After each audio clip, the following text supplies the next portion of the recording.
Welcome back, I'm Sean, and today we're checking out a party speaker that will meet your needs if you don't want to spend JBL level money for party speakers, so let's check it out. Your smile keeps playing, you're miles away, yeah. I would go overseas just like that. Don't overthink it, why can't you stay here? Give me the call and I'll just be there like that. I don't understand it, but you keep me together when everything around me keeps me under pressure.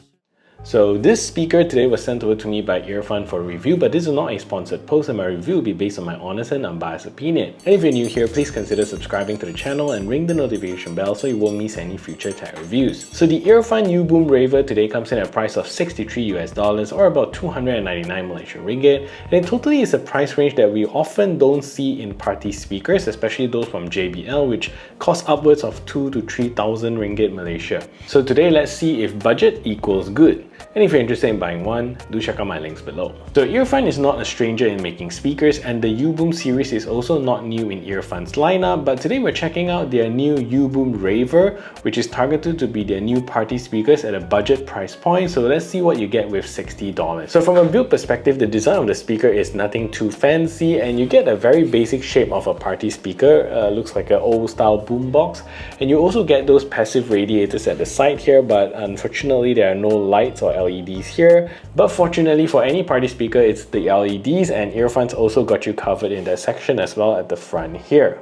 And honestly, this is what it mostly is, a very basic speaker meant to do its job as a party speaker. And the material that you get with the entire speaker is a pretty hard plastics, and you can see a lot of lines and grooves going on here.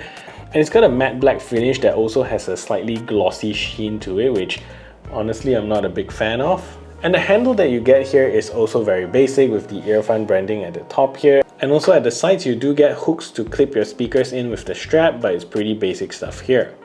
And the front here is a metal grille, and inside hides a 3-speaker driver, so 2 3-inch woofers at the side here and also 1 2-inch tweeter in the middle. And the woofers are the ones that have the LED ring pulsing on the inside. So at the side are 2 passive radiators that have a decent size, and behind the speaker you also get some design bits and also a chunky rubber flap here to hide all the ports that you see inside here. This flap is really quite chunky. And inside here you do get a 3.5mm auxiliary port, a USB-A port, a micro SD card slot, a Type-C port for charging the speaker up, and also a 1/4-inch jack for plugging in a microphone. And underneath the speaker is 2 rubber feet. That is where you can see the budget aspect of this build quality, and that line in the middle, that stitch point or that glue point is not really something that I fancy. It just doesn't shout premium overall. So inside this orange section underneath the handle is also 7 big buttons for controlling the speaker, and the entire rubber piece here is dotted, I guess more for a design purpose and also for grip. But my problem with this is that you really need direct lighting for you to see what you are controlling, because there are no LEDs inside, no lights for you to clearly see what you're pressing. And my guess is that because these are party speakers and most of the time you'll be using it at night so that the LEDs can dance around, and with that you won't be able to see any of that controls. So starting from the left right over here, you're going to get a large plus button, which is also the volume increase button and track skip forward button. Next to that is an EQ button for you to toggle between the 3 different EQs that you have. The default in my opinion is the best, and you really need to avoid the rest, and we'll talk about that in the sound signature section later. And moving on, you get that mode button, and this lets you toggle between the different input modes, and if you press and hold it, puts the speaker into TWS mode to connect it to another speaker unit. So next to that is the play pause button, as well as a power on off button, and you also get an LED button to toggle between the different LED modes, and also the volume down button, or to also skip your tracks back. So there are also 4 LEDs at the top here of the play button to indicate the battery life.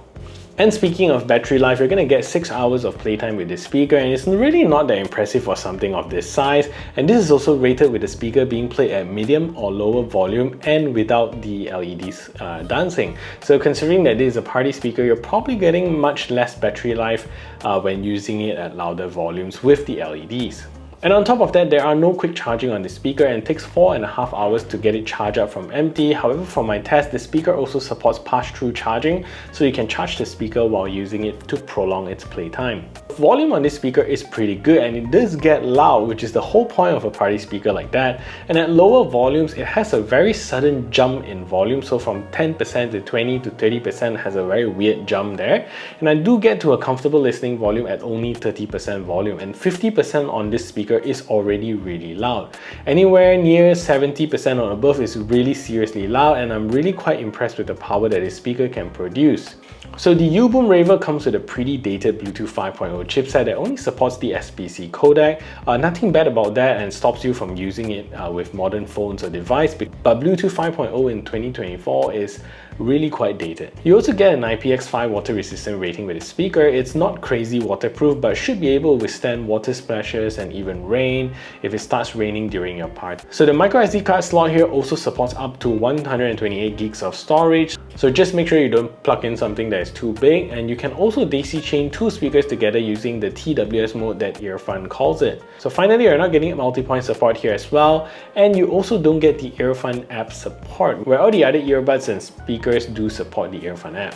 So let's talk a little bit about the sound signature of this speaker. So to be honest, for the price, I'm not faulting any part of this speaker, and I still think it's really value for money. However, I'm here to give you my objective opinion, and here's what I think about them. So let's start with the EQ you get with this speaker, and the first is a very generic EQ where you get all the highs, the mids, the bass, and the second EQ tones down the highs a tad bit and emphasizes more on the mid vocals and bass frequencies, but honestly not by much.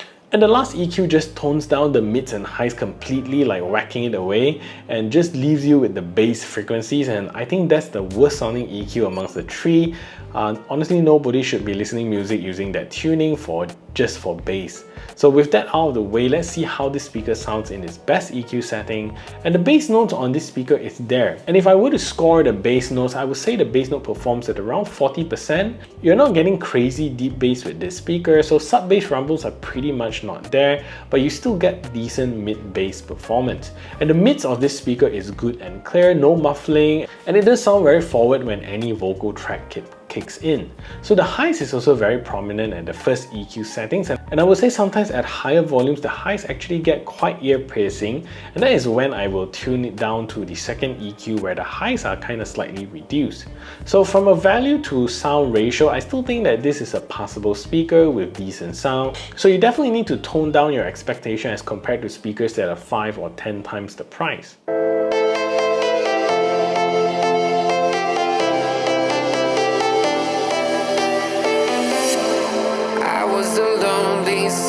Silhouette, needed somebody to show the way.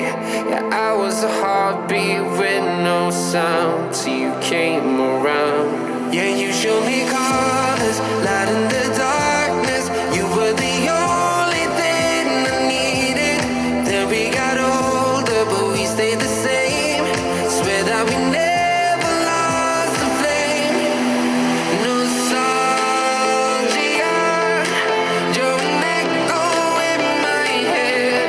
Oh, nostalgia, like a symphony of our memories. Oh, nostalgia, don't you ever slip away.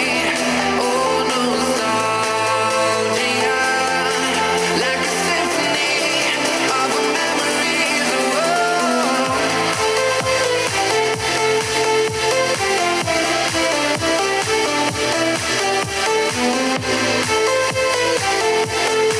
like a symphony of our memories. Oh, what if the years turn into gold? The longer we live, yeah, the more we grow. We could be 100 miles apart, but it's never far. Yeah, you show me colors, light in the darkness. You were the only thing I needed. Then we got older, but we stayed the same. Swear that we never lost the flame. No, nostalgia, you're an echo in my head. Oh, nostalgia, like a symphony of our memories. Oh, nostalgia,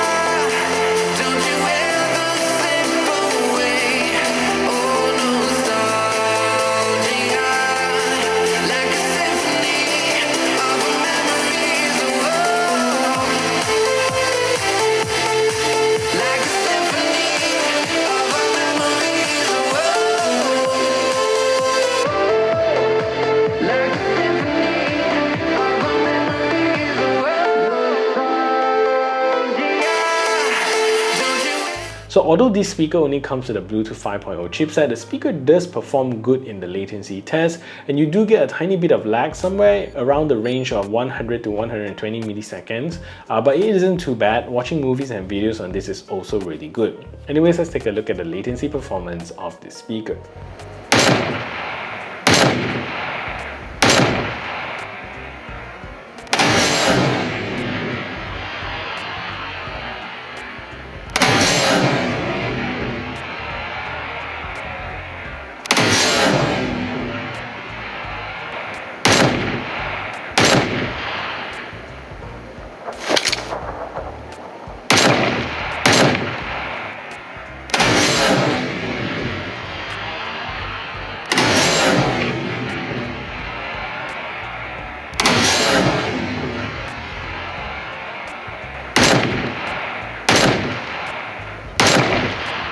So what do you think about this party speaker around this price range? So is there a market for it, and should manufacturers focus on this segment, or we should just leave these party speakers to the big boys like Sony or JBL? Would really love to hear your thoughts on that. So that is it for this review. If you find this video helpful, smash that thumbs up button, share this video everywhere, and if you haven't yet subscribed, do consider subscribing, and I'll see you in the next video.